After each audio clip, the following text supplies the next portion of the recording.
Ya, harga emas sepertinya masih harus menunda terlebih dulu untuk rally akhir tahunnya karena kembali terjebak di zona level resisten yang sama 2633, kemudian dia turun sampai 2608. Tapi kabar bagusnya adalah zona tersebut adalah area yang kita inginkan, yang kita incar sebagai zona beli ataupun zona buy yang relatif murah.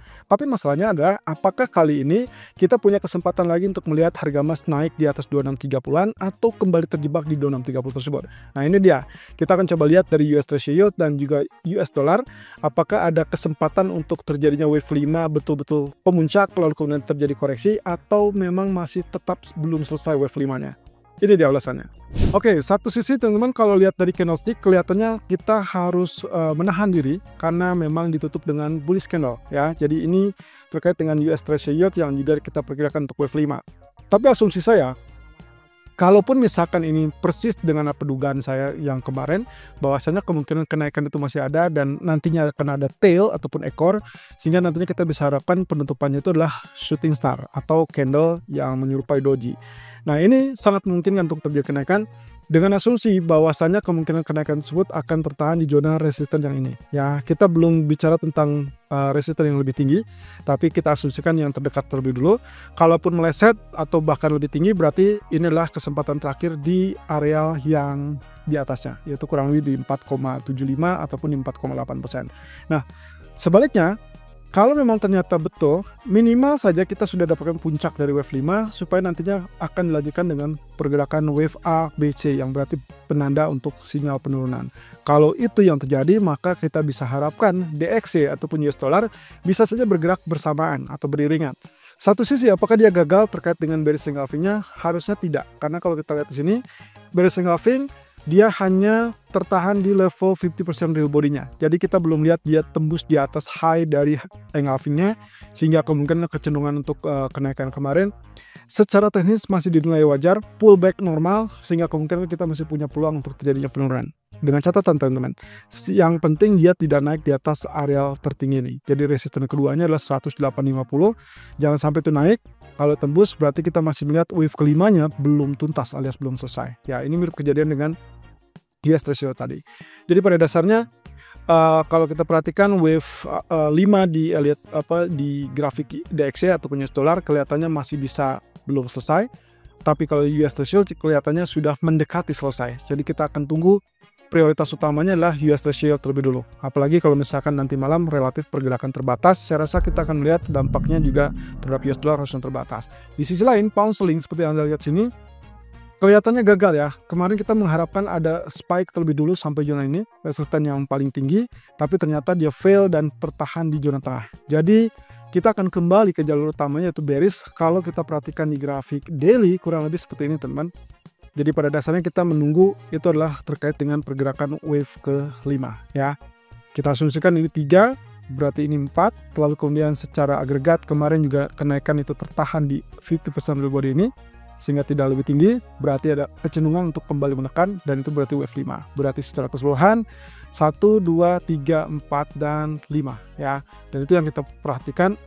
Berarti kalau begitu dampaknya di grafik 4 seharusnya kita akan dapat tekanan lebih dalam ataupun lebih bawah, dan itu berarti kaitannya dengan proyeksi yang kita sebut-sebut sebagai descending triangle. Jadi asumsinya adalah triangle ini akan sangat potensial karena kita lihat di sini bearishnya dari sini, kemudian inilah terkait dengan level support yang sama, berarti apa yang kemarin kita curigai sebagai pola pergerakan descending, itu berarti kita akan segera dapatkan mungkin tanpa harus mencapai level resisten tertingginya.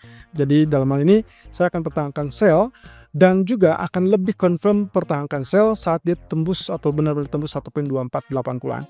Nah, tapi saya akan ubah strategi menjadi buy kalau betul-betul terjadi kenaikan di atas 1.2660-an. Ya, kalau bisa di atas 1.27 karena ini garis trend lainnya berada di 1.2720.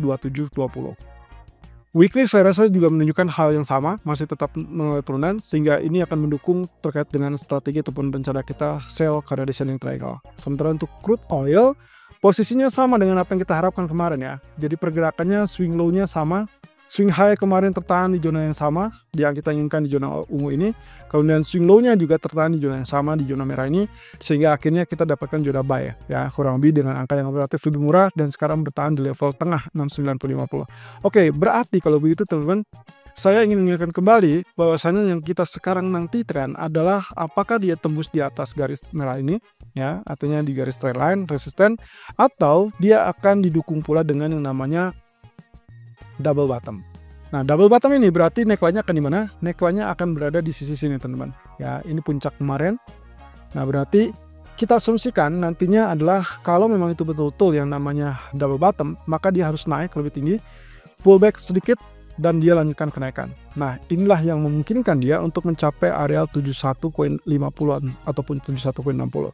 Ya, berarti dengan catatan teman-teman, strategi buy kemarin masih bisa dipertahankan. Kalaupun misalkan Anda ambil strategi yang baru, berarti Anda tetap incar buy dengan asumsi bahwa kalau tembus di area 69.80-an high kemarin, pertahankan buy atau follow buy.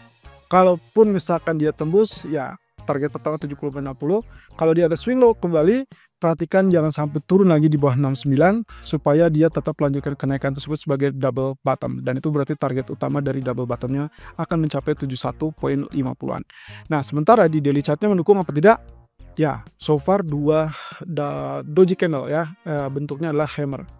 Sementara untuk gold, kalau kita perhatikan area yang kemarin kita tandai itu kurang lebih ada di zona sini teman-teman. Ya, dan penurunan persis di area 2608, walaupun kita inginnya buy di 2606, 2608. Tapi secara agregat ini masih tetap memenuhi persyaratan. So, hari ini pun strateginya tidak jauh berbeda. Kalau bisa dapat di area bawah, berarti itu akan jauh lebih bagus. Berarti kita akan dapatkan kenaikan. Tapi kalau tidak, seperti yang sekarang terjadi, misalkan sudah terlanjur ke 2621, ya pastikan saja bahwa dia tembus 2621. Anda masih bisa kalau misalkan pertahankan posisi buy kemarin, berarti masih bisa pertahankan.